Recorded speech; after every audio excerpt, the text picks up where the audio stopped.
Welcome back to medicine by chips. आज हम मौजूद हैं गुजरांवाला मेडिकल कॉलेज में and it's me Kashif Shahzad from the 4th year. हमारे साथ मौजूद हैं doctor Hassan Mustafa first year MBBS से। इनसे हम डिफरेंट क्वेश्चंस करेंगे कि अपनी एक लाइफ को किस तरह से डिसिप्लिन करना चाहिए फॉर अ मेडिकल स्टूडेंट। ठीक है, ये ऑलरेडी जो उनसे ना यूट्यूब से और यानी कि कनेक्टेड हैं, ये गाइड करते हैं स्टूडेंट्स को और ये पढ़ाते हैं फिज़िक्स। ठीक है, सो आप इनके चैनल पे भी जाएँ, इनको सब्सक्राइब करें और फॉलो भी करें। So let's start. First of all अस्सलाम वालेकुम। वालेकुम अस्सलाम। Welcome to our channel. Thank you. अच्छा, मुझे ये बताएं कि एक देखें, जब FSC में स्टूडेंट होता है उसके बाद जब वो MD कर दिया जाता है, उसका एक एडमिशन हो जाता है, तो एक डिफरेंस आ जाता है एनवायरनमेंट के अंदर। तो उसके अकॉर्डिंग अपनी लाइफ को किस तरह से डिसिप्लिन करना चाहिए एक मेडिकल स्टूडेंट को? बेसिकली अगर हम FSC और MBBS के डिफरेंस की बात करें, एज सच डिफरेंस सिस्टम के एंड पे है 90%, और अगर 10% देखा जाए तो वो स्टूडेंट के एंड पे इस लिहाज से है कि वो इस चीज़ को समझ नहीं पाता। डिफरेंस अब ये है कि अब FSC हम देखें तो डिफरेंट कॉलेजेस हैं, पंजाब कॉलेज हो गया, किप्स कॉलेज हो गया, गवर्नमेंट कॉलेजेस हो गए। अब हर कॉलेज में जो हमारे पास प्रैक्टिकलिटी है वो डिफ़र करती है। किसी में जो नॉलेज आपने पढ़ा है उस पर इम्प्लीमेंटेशन ज़्यादा करवाई जा रही है, किसी में उस पर इम्प्लीमेंटेशन नहीं करवाई जा रही, उसको एज इट इज़ एक्सेप्ट करवाया जा रहा है और बच्चा बगैर उसकी कोई पिक्चर बनाए माइंड में उस सब नॉलेज को एक्सेप्ट कर रहा है। अब जब आप पब्लिक सेक्टर मेडिकल कॉलेज में आते हैं, अब इसमें अगर आपके पास 10 से 11 कॉलेजेस हैं, तो हर कॉलेज में सबसे पहली चीज़ तो ये है, पढ़ाने का सिस्टम तो अलग है कि आपको आगे से सही पढ़ाया जा रहा है कि नहीं, लेकिन इसमें ये एक चीज़ कॉमन हो जाती है कि आप कम से कम जो पढ़ा है उसे प्रैक्टिकली रिलेटिवली ज़्यादा अप्लाई कर सकते हो। इसका मतलब ये नहीं कि सारा कुछ ही ज़्यादा प्रैक्टिकल हो सकते हो, लेकिन रिलेटिवली आप ज़्यादा उस चीज़ को प्रैक्टिकल तौर पे अप्लाई कर सकते हो।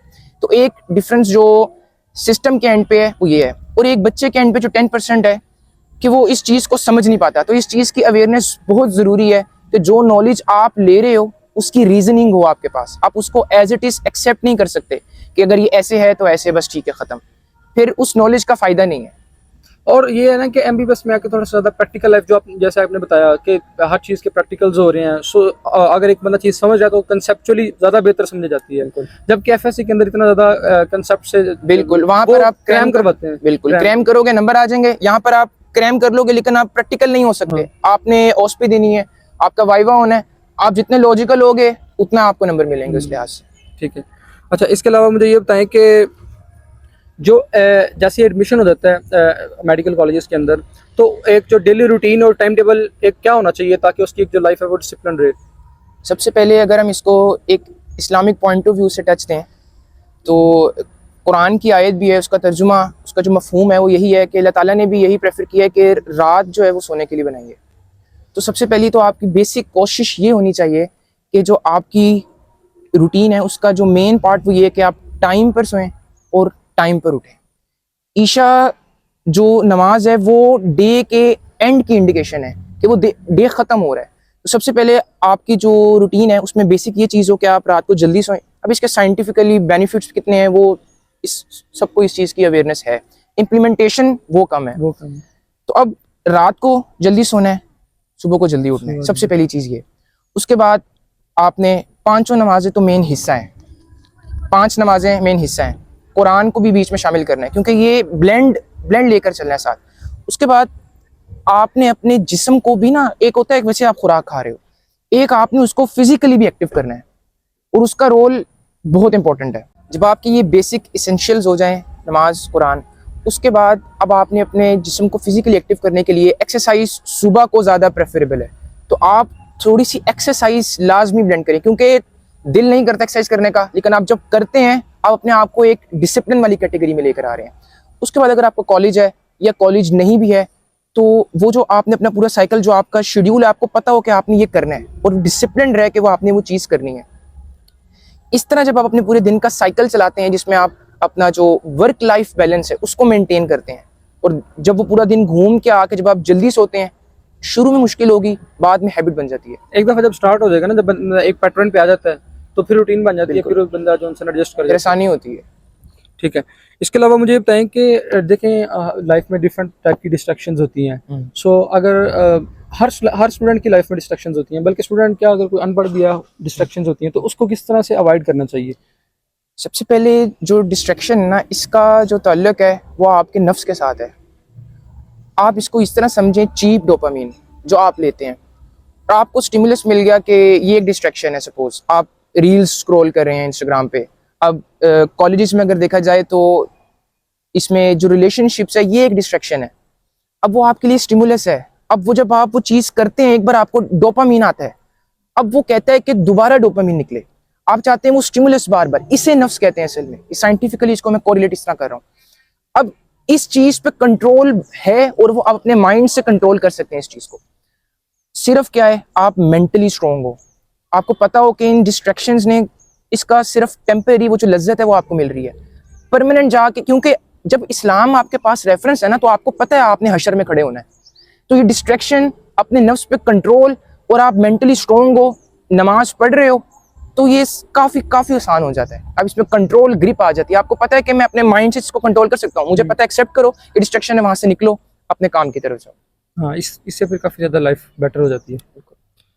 ठीक है, इसके अलावा मुझे बताएं कि अब स्ट्रेसर्स भी डिफरेंट टाइप के होते हैं। किसी को फाइनेंशियल स्ट्रेस है, किसी को वैसे एजुकेशनल स्ट्रेस होता है पढ़ाई का। तो डिफरेंट टाइप का जो स्ट्रेसेस होते हैं, इनको किस तरह से कोप अप किया जा सकता है?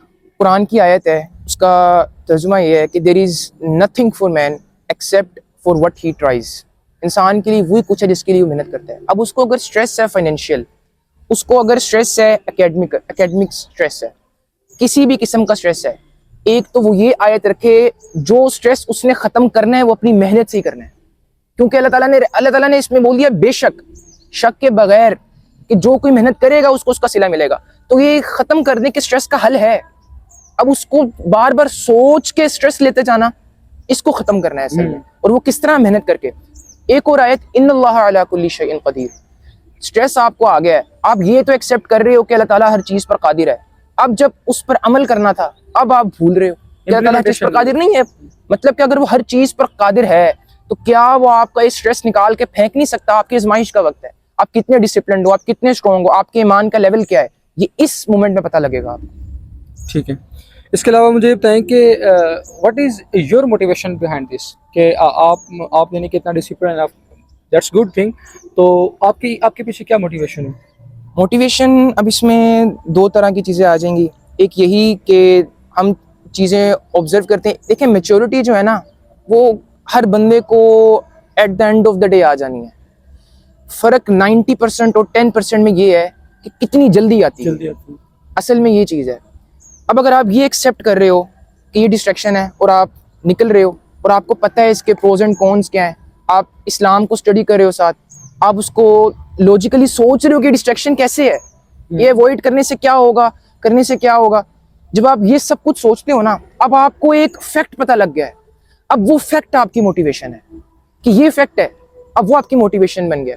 और दूसरी चीज़, एक घर से शुरू होती है ये चीज़, कि अगर उनके, वो कहते हैं ना, इंसान जिन लोगों में बैठता है उसका एवरेज है वो, ठीक है। अब अगर वो घर में उसके माँ बाप ने उसकी ग्रूमिंग अच्छी की है, उस पर कंट्रोल रखा है, उस मतलब अवेयरनेस रखी है सारी, उस पर एक उसको एसेस किया बार बार, तो अब उस बच्चे को एक पहले से उसकी एक तरबियत अच्छी हो रही है। तो अब उसे ये भी पता है कि उसकी वालदा, उसके जो फादर हैं, वो कितनी मेहनत कर रहे हैं और वो किसके लिए कर रहे हैं। तो उसने भी एक ना एक दिन करनी है, लेकिन क्या वो पहले जल्दी कर ले, वो फ्रूट्स जो अब मिल रहे हैं वो पहले मिल जाए। तो काफ़ी इन चीज़ों का लिंक यह आपकी मोटिवेशन बनाता है कि आप फैक्ट में हो, 90% फैक्ट को नहीं देख रहे, अपना चीप डोपामिन लेना चाह रहे हैं। तो ये फोन के मेच्योरिटी कब आती है?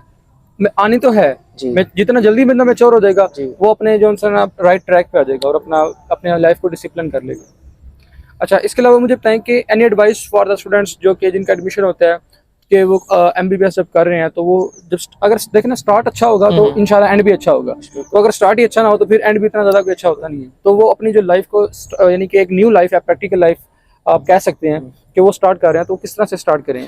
Any advice? इसमें ये एडवाइस है कि सबसे पहले ना ये एक्सेप्ट कर लो कि आपको हर तरह का बंदा मिलना है, आपको हर तरह की नेचर का बंदा मिलना है, गलत काम करने वाले बंदे मिलने हैं। ये सबसे पहले एक्सेप्ट इस चीज़ को करना है कि हर बंदा नेक होता तो फिर जन्नत और दोज़ख का क्राइटेरिया ना होता। अब ये एक्सेप्ट करो कि मुख्तलिफ लोग मुख्तलिफ काम करें, गलत काम करें, लेकिन आपने जब MBBS में आगे होना, अब स्पेसिफिकली MBBS को मैं हाईलाइट कर रहा हूँ, आपने इसमें डिसिप्लिन रहना है। आपने स्पोर्ट्स भी करनी है, आपने पढ़ना भी है और लॉजिकली पढ़ना है, सिर्फ नंबर रैट रेस में नहीं लगना। आपने अपनी रूटीन अच्छी रखनी है, इस्लाम को अपने साथ लेके चलना है। क्योंकि चले ठीक है एमबीबीएस कर लिया, 10 साल बाद, 15 साल बाद, 50 साल बाद हर बंदे ने यहाँ से चले जाना है। हाजिर कहाँ पे होना है? हशर में। अब जब वहाँ पे आप अपना एहतसाब करेंगे तो उस वक्त आपको पता लगेगा कि वो जो आप लम्हे गुजार के आए हैं वो कितने ज़रूरी थे, उसमें आपको मेंटली कितना एक्टिव होना चाहिए था। तो जो डिसिप्लिन वाला है ना, डिसिप्लिन वाला, ये कभी भी अपने हाथ से नहीं जाना चाहिए। आपका दिल नहीं कर रहा, आपने वो जो दिल नहीं कर रहा ना, उस पर भी कंट्रोल ला सकते हो अपने माइंड से। और अगर हम देखें स्टडी भी करें ना, तो बहुत से जो सक्सेसफुल लोग हैं वो वही लोग हैं जो अपनी लाइफ को डिसिप्लिन रखते हैं बिल्कुल। और जो एक प्रॉपर यानी कि टाइम टेबल स्केड्यूल फॉलो करते हैं, वही लोग आगे जाते हैं। बिल्कुल। अगर ये चीजें नहीं है तो फिर आप लोग देखें पैसा कमा सकते हैं डिफरेंट वे से, लेकिन आप उतने सक्सेसफुल नहीं हो ऐसे ही सकते है। और ना ही आपकी लाइफ में यानी कि बहुत अच्छी होगी और राइट ट्रैक पे होगी। बिल्कुल। So thank you for your time. If you like our video, subscribe to our channel and भाई साहब के भी चैनल सब्सक्राइब करें, लॉजिक्स वाला के नाम से है, इंस्टाग्राम पे भी है और जो यूट्यूब पे भी है। Thank you for watching. अल्लाह हाफिज़।